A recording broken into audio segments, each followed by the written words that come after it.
Bagian 12. Terbang bersama angin. Lembah yang dipilih Majnun sebagai tempat tinggalnya terletak di sebuah wilayah yang dipimpin oleh seorang pangeran Beduin bernama Naufal. Keberanian serta ketabahannya di medan pertempuran telah membuatnya mendapat julukan penghancur pasukan.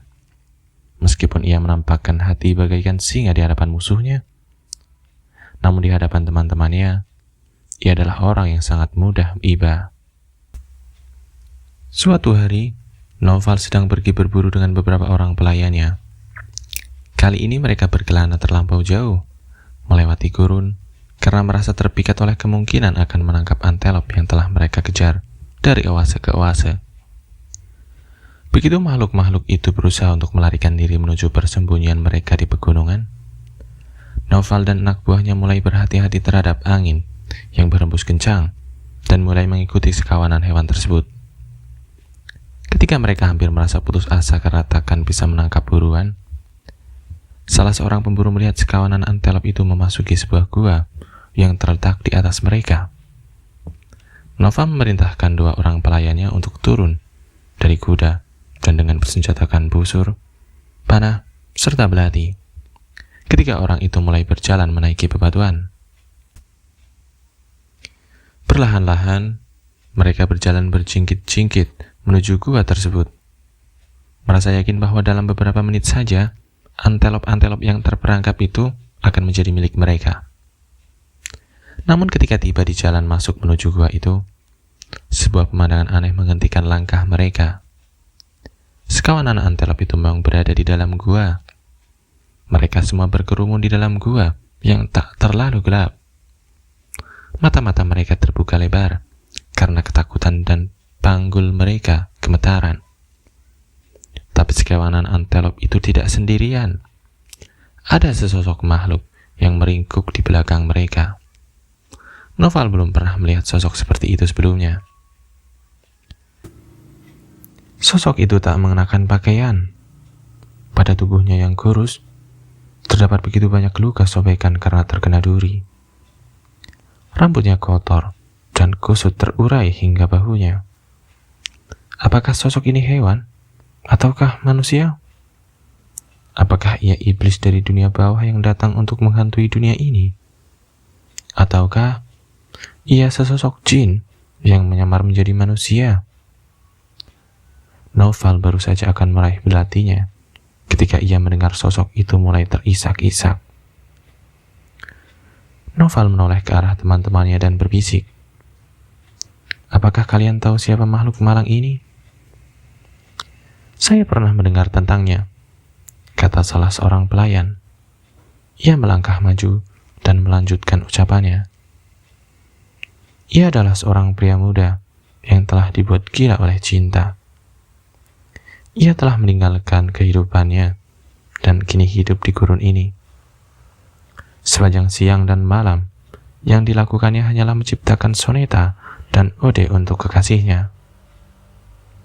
Setiap awan melintas, ia berpikir bahwa awan itu membawa pesan dari kekasihnya. Setiap angin berhembus, ia membayangkan angin itu membawa aroma wangi kekasihnya. Karena itulah, ia menyanyikan lagu-lagu cinta, berharap bahwa angin dan awan akan membawa ucapannya kepada kekasihnya. "Dan ia tinggal di gua ini sendirian?" tanya Naufal dengan keheranan. "Kadangkala ada yang datang mengunjunginya," sahut sang pelayan. "Bahkan ada beberapa orang yang rela datang dari kejauhan dan menderita hanya demi bertemu dengannya. Mereka membawakannya makanan dan minuman. Kadang mereka juga memberinya anggur. Meskipun begitu, ia tak banyak makan dan minum, hanya cukup untuk membuatnya tetap hidup. Dan jika para tamunya memaksanya untuk minum anggur, ia hanya melakukannya untuk menghormati kekasihnya. Apapun yang ia lakukan dan katakan, hanyalah untuk kekasihnya." Naufal mendengarnya dengan penuh perhatian. Rasa simpatinya untuk Majnun bertambah hanya dalam hitungan menit. Keinginannya untuk berburu hilang sudah. Pria malang yang bingung ini membutuhkan pertolongan, bisik Noval. Dan kupikir akan menjadi hal yang baik dan terhormat jika aku membantunya untuk meraih hasrat hatinya. Noval menyuruh pelayannya untuk mengangkat Majnun dan membawanya ke tempat para anak buahnya menantinya. Di sana, ia memerintahkan anak buahnya untuk membangun perkemahan dan menyiapkan makanan yang diambil dari oase terdekat. Sudah saatnya untuk makan malam, dan Majnun adalah tamunya. Pangeran Noval memang pria yang baik dan ramah. Namun kali ini, usahanya tampak sia-sia saja. Betapapun usahanya untuk membuat sang tamu ceria dan makan, sang pertapa yang malang itu bahkan tak mau melihat makanan yang telah disediakan untuknya.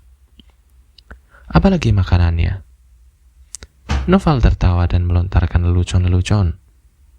Namun semakin ceria dirinya, semakin bingung Majnun dengan keberadaan dirinya. Di mana ia dan untuk apa ia berada di sini? Noval berusaha sekuat tenaga untuk menghiburnya dengan gurauan-gurauan. Namun Majnun tak menyahut.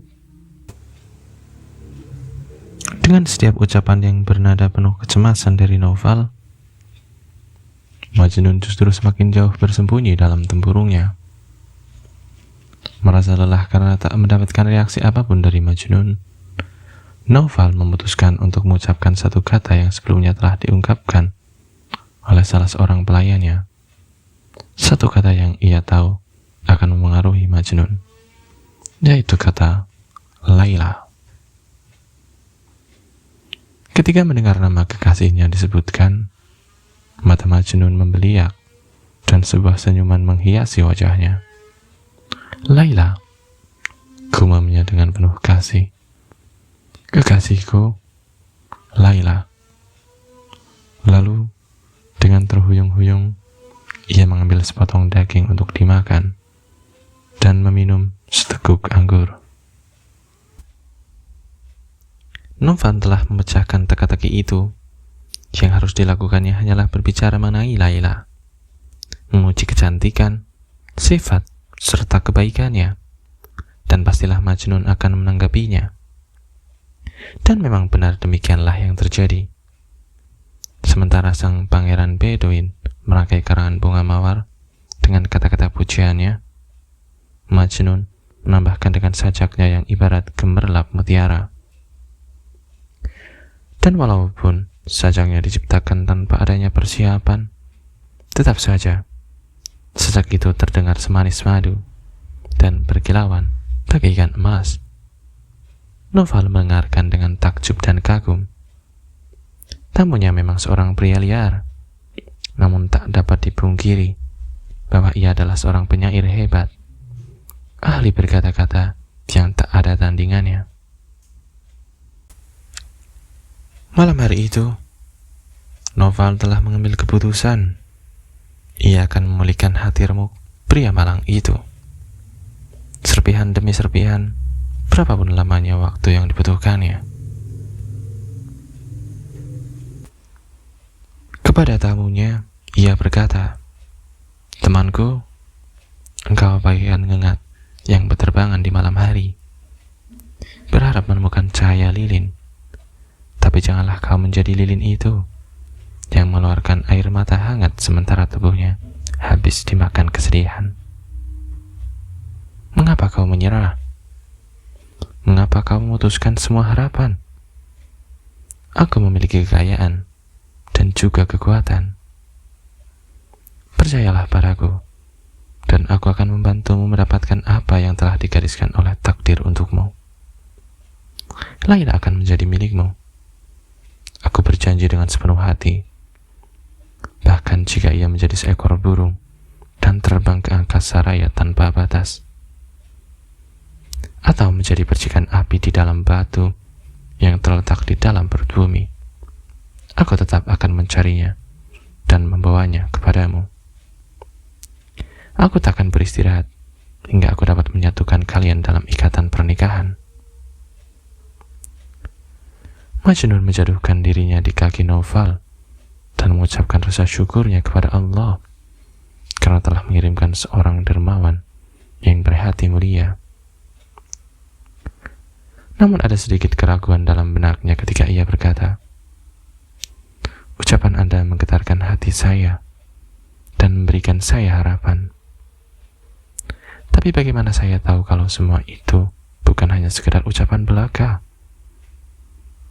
Bagaimana saya bisa merasa yakin bahwa Anda akan melakukan apa yang telah Anda ucapkan? Atau bahwa Anda memang berniat melakukan apa yang telah Anda ucapkan? Harus saya sampaikan kepada Anda bahwa orang tua Laila tak akan membiarkan putrinya menikah dengan pria seperti saya, dengan seseorang yang kesehatan jiwanya dipertanyakan." "Apa Anda serius dengan ucapan Anda?" "Pasti begitu," kata mereka.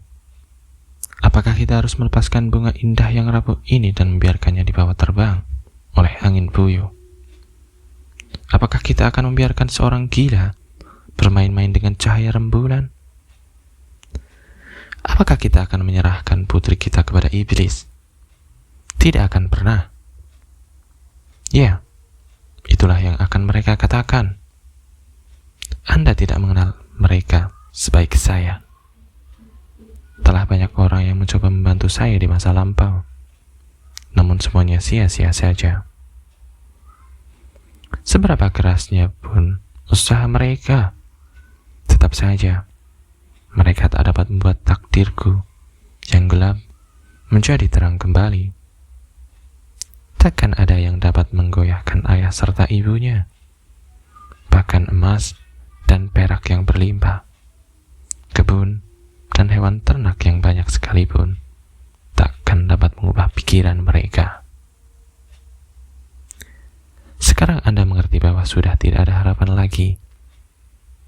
Hanya keajaiban saja yang dapat membantu saya. Katakan pada saya, apakah Anda sang pembuat keajaiban? Sepertinya bukan. Lagi pula, menurut saya, tak lama lagi Anda akan merasa lelah dengan usaha Anda dan akan menghentikan semuanya di tengah jalan. Tapi saya berharap tidak demikian. Saya berdoa agar usaha Anda berhasil. Dan jika memang Anda berhasil, semoga Allah memberikan rahmatnya kepada Anda. Tapi jika janji yang Anda buat hanyalah ucapan semata, dan apabila yang Anda tawarkan kepada saya hanyalah khayalan belaka, maka sebaiknya Anda mengatakan sejujurnya sekarang juga. Ucapan jujur sang pria muda itu membuat kekaguman Noval kepadanya semakin meningkat. "Apakah kau benar-benar meragukan ucapanku?" tanya Noval. "Kalau begitu, marilah kita membuat perjanjian. Atas nama Allah dan Rasul-Nya, aku bersumpah bahwa aku akan bertarung bagian singa untukmu dan juga kebaikanmu. Bahkan jika aku harus mengorbankan nyawaku sekalipun. Aku bersumpah bahwa aku takkan tidur maupun makan hingga kau mendapatkan apa yang dihasratkan oleh hatimu. Tapi kau juga harus berjanji kepadaku. Kau harus berjanji bahwa kau akan bersabar dan dapat menahan nafsumu. Kau harus melepaskan gaya hidupmu, jinakkan hatimu yang liar, dan letakkan di tanganmu barang sejenak saja.